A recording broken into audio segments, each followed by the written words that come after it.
asalaamaaleykum wa rahmatullahi alxaaji Mbengue Diop ak Mame Ndokh TV tey maa ngi fii ci koñ jàkka mbokk yi gis ngeen ko neen depuis 1 mois jàpp 2 mois amuñu ndox te ñoo tax tey ñu génn bëgg a waxtaan ak waa SD ak ñi nga xamante ni ñooy autorités yi nekk ci waan jaara yow mi nga xamante ni yaay responsable lan ngay wax waa ci waan xanaa jaaxle lu toll ni koñ jàkk ko ñu soxna Aminta si Xalifa doomu Serigne Babacar si amuñu ndox 1 mois et demi ngi nii 3 heures du matin la ñuy root suñu rootee bidon bi sax du fees robinet bi coupé amuñu ndox jaaxle nan amuñu lu nu sangoo amuñu lu nu togge dañuy dem ci teen yi di rooti te nag ñu dëkk ci xolu Tiwaawan jaaxle nag danoo bëgg nag yeneen koñ yi ni mu amee ndox koñ jàkk amee ko ndox ndax koñ yëpp am ndox ba mu des koñ jàkk wala boog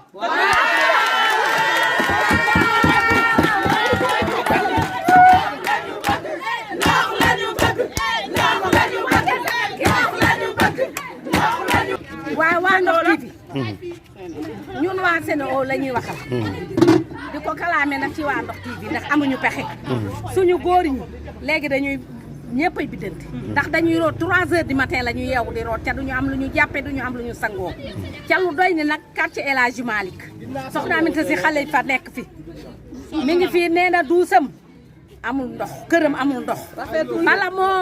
bala ñoo taal añ léegi tisbaar jot ca xam nga ne rafetul ca muy toggal daara ji di yaayu daara ji amuñu ndox amuñu lu ñu naan mais est-ce que demoon ngeen déclaré ko SD day ñi fi nekkoon la ñu wax maam Biram yabal nañu ko jag doon nañu pare tey ji pour dem SD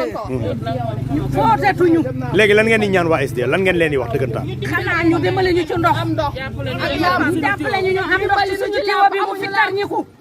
ñun sax dem nañu ba woote bàcc sones woo nañ ko keroog mu ni tiwo bee fat da ngeen di dem SDE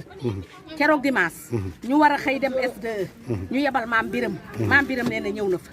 ndox daal la ñu bëgg ak courant amuñu ci lampe solaire yi amuñu ci jàllale fi ye jógee Zawiya Alaaji Malick moo tere Zawiya Bam Alaaji Malick jëm armel yi dimbali leen ñu dafa lëndëm mbeddu meer Aminta si amul ndox courant amuñu ndox